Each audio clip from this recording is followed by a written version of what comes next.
woba umaze kugera ahantu wiyumvira impamvu abantu benshi basenga mu kibano tubayemo ari busanga bashikirwa n'ingorane nyinshi gusumba abantu badasenga, kandi vyitwa ko abantu basenga aribo bafise amasezerano menshi kandi y'ubwiza gusumba badasenga. Ico kibazo nimba uhora uciyumvira ushobora kubora kironkera inyishu canke utarakironkera inyishu, ariko nashaka ndagutumire ushobore kumakanya kugira ngo dushobore kwiyaga mu kiganiro Intahe yacu cuno munsi. Murahawe ikaze.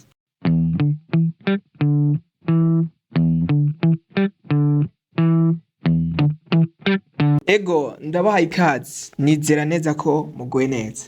Mu kiganiro Intahe yacu cuno munsi tugira tuyage ku kintu novuga ni gute amasezerano y'Imana ashika ku bana.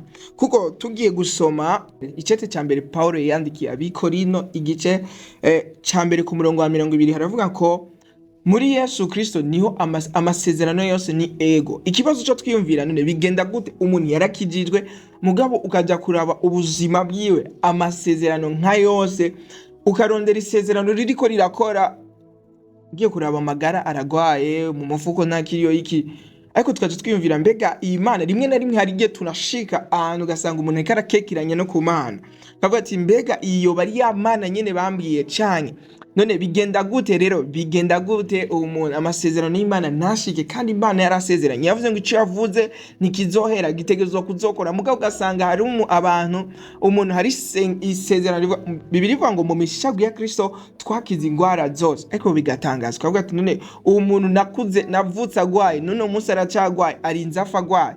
Ego hari impamvu nyinshi zo bitera, ariko rero uno munsi tugira turabe ni bimwe tugira twigire hamwe bimwe mu bintu bituma amasezerano y'Imana akora canke agaragara aza ku mugaragaro ku buzima bwacu, nico tugira tuyage kuri uno munsi.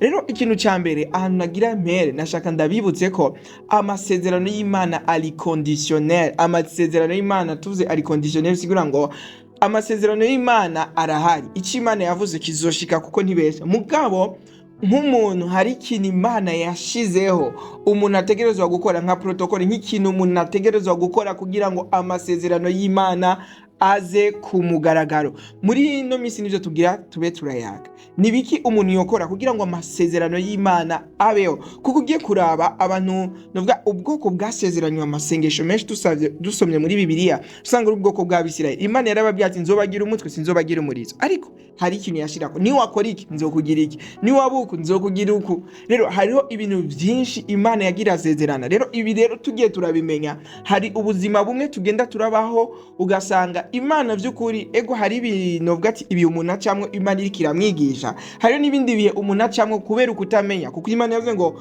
abantu banje bishwe no kutamenya. Rero uno munsi tugira twige nibiki twokora kugira ngo amasezerano y'Imana ico Imana yadusezeraniye kize ku mugaragaro. Ikintu ca mbere rero tugira turabire hamwe n'ikintu bita kwizera umwami Yesu, kuko nkuko nadange ndabibabwira mu bikorino handitse ko amasezerano yose muri Kristo Yesu ni ego, ni amen. Rero amasezerano yose aba ayashobo canke ashika uri muri Kristo Yesu. Utari muri Kristo Yesu nta masezerano y'Imana agushika, kuko deja amasezerano ari mu Mana. Rero kwizera Yesu nico kintu ca mbere ushobora gukora kugira ngo amasezerano y'Imana agushikeko, kuko ugiye gusoma mu vyakozwe n'intumwa igice ca 16 ku murongo wa 31 Paulo yarabwiye umusodera yarabwiye ngo izera umwami Yesu urakira, pana wewe gusa ariko urakira we nabo mu nzu yawe. Bisigura ngo kwizera Yesu nico kintu ca mbere cotuma amasezerano y'Imana agushikako, kuko mu vyo duhezagirwa vyose ibintu vyose bidushikako ni mw'izina rya Yesu. Amasezerano yose turiko turayishuza tubwiye Imana ati Mana si turiko tuributsa Imana ico yasezeranye ku buzima bwacu, tucibutsa mw'izina rya Yesu. Bisigura ngo ukwizera Yesu niyo ntambuko ya mbere yo gushikako n'amasezerano. Rero tugiye kuraba ibigaragaza hari ibintu rero nivyo tugira tugiyage ko ikintu ca mbere uno munsi tuzakugarukirizako tuzakuyaga dufise ibintu bibiri kuri iki kintu cyo kwizera Yesu. ibintu bigaragaza yuko wizera Yesu. Nashimye ko tuyaga ko kuri ibi bibiri no musi turayaga ko kimwe, hama kuwa kane tuze twongere tuyage ko ikindi. Ikintu ca mbere kigaragaza yuko wizera Yesu ca mbere ni kwatura. Ico naco kiratandukanye cyane n'ikintu bita kwidoga. Hari ca kabiri naco ni ugukora kitandukanye n'icyo bita kudendebukirwa canke kubivamo. Rero no musi reka tuyage kuri iki kintu bita kwatura. Kwatura ni ikintu, kwatura muri make ni ijambo risigura ngo kuvuga ivyo wizeye.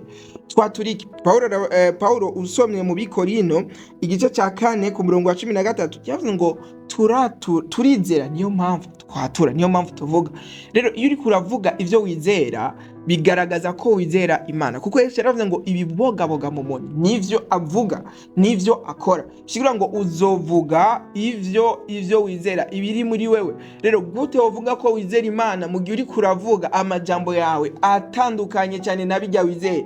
Ndizeye Imana ko izoma imodoka, mugabo ivyo uvuga ati usanga uri kuravuga urizera Imana ko izoguha imodoka, mugabo ivyo uvuga ati aha tuzohagirege mpaka n'amaguru atoboke. Rero uri kuravyumvira ivyo uri kuravuga biratandukanye n'ivyo wizera. Rero ntiwizera, kuko Paulo yavuze ngo turizera, niyo mpamvu tuvuga. Rero kwatura ni kuvuga ivyo wizera. Twizera iki jambo ry'Imana, niyo mpamvu nta bwoba nta soni ngira yo kuvuga ico Imana yakoze ku buzima bwanjye. Ndavuga ko ndi umutwe nubwo ntarabibonesha amaso, ndavuga ko nari umurizo nubwo mubiboneka nshobora kuba ndumurizo, ariko nivyo nizera. Ndavuga ko mfise amagara meza nubwo noba manise ukuguru mu bitaro, mfise amagara meza kuko nivyo nizera.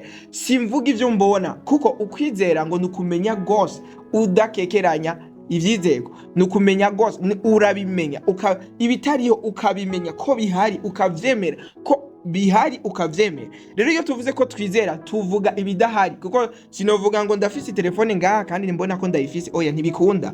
Oya, mvuga ko mfise telefone mugenzi ntayo mfise, mugabo ndizera ko ihari. Mubiboneka ntiboneka, mugabo ukwizera kunyemeza ko ndayifise, ukwizera kunyemeza ko mfise amagara meza nubwo mbona ngwaye. Umusongo uri kuri akubita mu nda nkavuga ati no, ndafise amagara meza. Ico nico bita kwatura ivyizigiro vyawe. Rero dukwiye kumenya ko ukwizera kwacu kuraserurwa, ivyo tuvuga biragaragaza urugero twizera ko Imana. Rero iyo wizera Imana hari ibintu bimwe usezerera kuvuga, ivyo navyo bavyita kwidodomba. Iyo utangiye kwidoga ukabwira Imana, oh Mana urabona ndakenye ndagizere, ivyo bigaragaza ko utayizera, kuko ubwiye Imana ati Imana burya uwerekanye ko ivyo biriko biragushikira bifise ubushobozi gusumba Imana yawe. Ariko wizeye Imana utangura kuririmba intsinzi y'ivyo ufise nk'ingorane mu buzima bwawe nubwo bitaraboneka, kuko ubuzi yuko Kristo niwe ntsinzi yawe ugendana.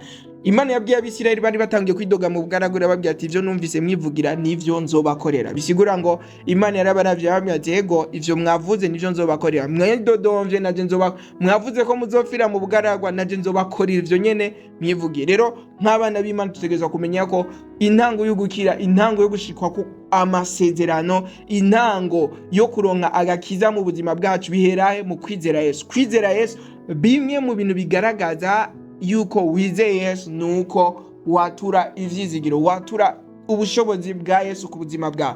Ndavuga ko ntazokena kuko yigize umworo shika umutunzi. Ndavuga ko mfise amagara meza ko mu mishago yiwe nakize ingwara zose. Ndavuga ko nazonanirwa kubera ko niwe nkomezi zanje, niwe ntsinzi yanje. Ndiyubura mu nkomezi nsha, nteranje imbere mu vyo nkora vyose, ibikorwa vy'amaboko yanje birahezagiye. Ndahezagiye mu maja, ndahezagiye no mu mazi. Ivyo nivyo vyizigiro ngendana, ni navyo natura. Rero mwarahezagiwe cyane kuba mwaduhaye kano karyo kugira ngo dushobore kuyaga. Ndabatumiye mu kiganiro Intahe Yacu cyo ku munsi wa 4, aho tuza turiko turayaga ikindi kintu ca kabiri navuze cerekana ko wizera Imana. Ndabashimiye ku bw'akaryo mwaduhaye, ibihe ni vyiza cyane, naho ubutaha.